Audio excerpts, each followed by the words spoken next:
नमस्कार दोस्तों। स्वागत है आपका हमारे YouTube कहानी वर्ल्ड में। आज की कहानी है कुम्हार की चतुर पत्नी की कहानी। यह कहानी एक छोटे से गांव में रहने वाले कुम्हार और उसकी चतुर पत्नी की है, जो अपनी बुद्धिमानी और समझदारी से न केवल अपने परिवार को हर कठिनाई से उबारती है, बल्कि समाज में भी एक मिसाल बन जाती है। यह कथा हमें यह सिखाती है कि किसी भी संकट का सामना करने के लिए सिर्फ मेहनत ही नहीं, बल्कि सही निर्णय और सूझबूझ की भी आवश्यकता होती है। गांव में एक कुम्हार था, जिसका नाम राजू था। वह एक साधारण सा व्यक्ति था, लेकिन उसके अंदर गहरी मेहनत और समर्पण का भाव था। वह दिन रात अपने कुम्हारी के चाक पर बैठकर बर्तन, मटके, हड्डियां और अन्य मिट्टी के बर्तन बनाता था। उसकी कला में एक खास बात थी कि उसके बनाए बर्तन बेहद मजबूत और सुंदर होते थे। वह गांव के हर घर में अपनी कला से अपनी पहचान बना चुका था। राजू की पत्नी का नाम सीमा था। वह एक साधारण और समझदार महिला थी। सीमा का स्वभाव बहुत ही शांत और संतुलित था। उसकी चतुराई का कोई जवाब नहीं था। जब भी घर में कोई समस्या आती, वह बड़ी सूझबूझ से उसे हल कर देती थी। सीम की विचारशीलता और निर्णय क्षमता ने उसे घर और समाज में आदर्श बना दिया था। राजू और सीमा का जीवन इतना साधारण था कि उनके पास बहुत ज्यादा संपत्ति नहीं थी, लेकिन उनके पास एक दूसरे के लिए अपार प्रेम और सहयोग था। उनका घर सादा था, लेकिन खुशहाल था। गांव में एक दिन अचानक बहुत बड़ी समस्या आ गई। गांव के पास जो नदी बहती थी, वह बाढ़ के कारण उफान पर थी। नदी का पानी घरों तक पहुंचने लगा और साथ ही आसपास की जमीन पर उगाई गई मिट्टी भी बहकर चली गई। अब राजू के पास बर्तन बनाने के लिए आवश्यक मिट्टी नहीं बची थी। राजू को यह सोचकर बहुत चिंता हो रही थी कि अगर उसे मिट्टी नहीं मिली, तो वह अपने काम को कैसे जारी रखेगा। उसके पास कुछ दिन पहले के बनाए हुए बर्तन तो थे, लेकिन वे बहुत अधिक समय तक नहीं बिक सकते थे। सीमा ने यह देखा और तुरंत राजू से कहा, तुम चिंता मत करो, मैं कोई उपाय सोचूंगी। राजू ने कहा, लेकिन सीमा, अगर मिट्टी ही नहीं मिलेगी तो हम क्या करेंगे? मेरे पास बर्तन बनाने का कोई साधन नहीं बचा। सीमा ने शांति से कहा, तुम घबराओ मत, हमें संकट का सामना करना आता है और इस बार भी हम इससे बाहर निकल सकते हैं। तुम्हारे पास कला है और मैं इस कला को किसी और तरीके से उपयोग करूंगी। सीमा ने राजू से कहा, गांव के पास एक बड़ा मेला लगने वाला है। वहां पर दूर दूर से लोग आते हैं। मैं इस मौके का फायदा उठाने का सोच रही हूँ। हम अपने बर्तन और कुछ सजावटी सामान वहां बेच सकते हैं। राजू ने सीमा की बात सुनी और सोचा, यह तो एक अच्छा विचार है, लेकिन बर्तन बेचने के लिए हमें लोगों को आकर्षित करना होगा। सीमा ने मुस्कुराते हुए कहा, बिल्कुल, मैं बर्तनों को सजाऊंगी और हर एक चीज को आकर्षक तरीके से पेश करूंगी। हम यह भी कर सकते हैं कि कुछ खास तरह के बर्तन बनाएंगे, जो मेले के लिए विशेष हों। राजू ने सोचा, अगर सीमा को यह काम करने दिया, तो शायद यह सच में हमारी मदद कर सकता है। राजू ने तय किया कि वह सीमा की सलाह मानेगा और फिर से बर्तन बनाने के काम में जुट गया।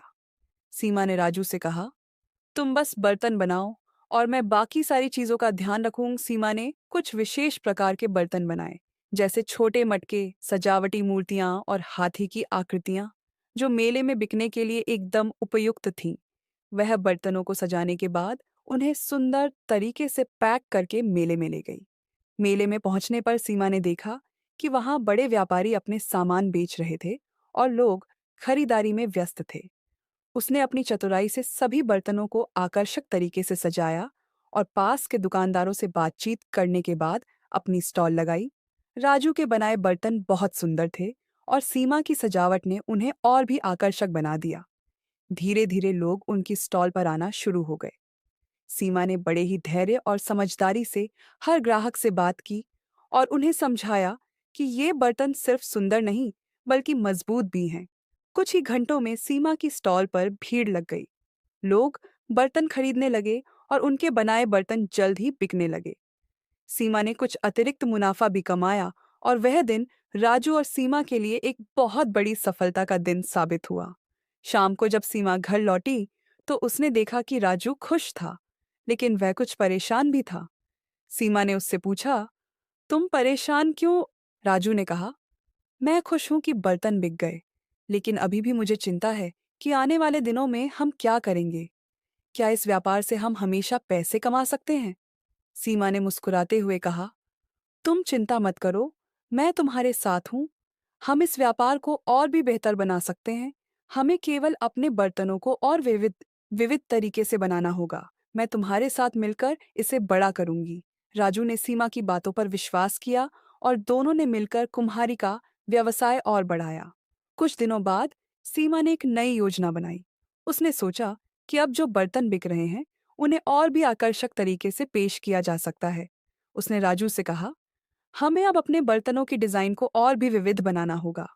राजू ने उसकी बात मानी और उसने अलग अलग डिजाइनों में बर्तन बनाने शुरू किए। सीमा ने शहर के बाजारों में भी बर्तनों की सप्लाई करने की योजना बनाई। धीरे धीरे उनका व्यवसाय बढ़ता गया और उनका नाम आसपास के गांवों में भी फैल गया। एक दिन गांव में अचानक एक बड़ी समस्या पैदा हो गई। कुम्हार के लिए मिट्टी की कमी हो गई थी और वह बहुत चिंता में पड़ गया था। अब यह स्थिति कुछ ज्यादा ही कठिन हो गई थी, क्योंकि गांव के पास किसी भी तरह की मिट्टी नहीं थी। राजू परेशान था, लेकिन सीमा ने बिना समय गवाए एक योजना बनाई।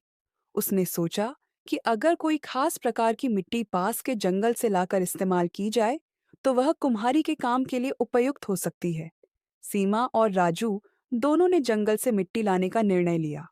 उन्हें यह काम कठिन और जोखिम भरा लगा, लेकिन दोनों ने मिलकर इसे अंजाम दिया। सीमा की चतुराई और राजू की मेहनत ने एक नया मोड़ लिया।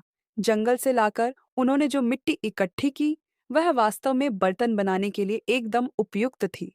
सीमा ने इस समय का सही उपयोग किया और कुम्हारी के व्यवसाय को फिर से गति दी। राजू और सीमा दोनों ने मिलकर अपने कुम्हारी के काम को और भी बड़ा किया और एक बड़ा कुम्हारी कारखाना खोला। राजू की मेहनत और सीमा की चतुराई ने उन्हें एक नई दिशा दी और उन्होंने जो काम किया, वह उनके परिवार के लिए समृद्धि और खुशियां लेकर आया। निष्कर्ष, कुम्हार की चतुर पत्नी की कहानी यह सिखाती है कि किसी भी कठिन परिस्थिति का सामना धैर्य, सूझबूझ और समझदारी से किया जा सकता है।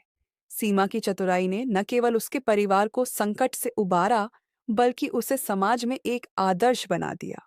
इस कहानी से यह भी सीखने को मिलता है कि समझदारी और सकारात्मक सोच से हम किसी भी कठिन परिस्थिति में सफलता पा सकते हैं।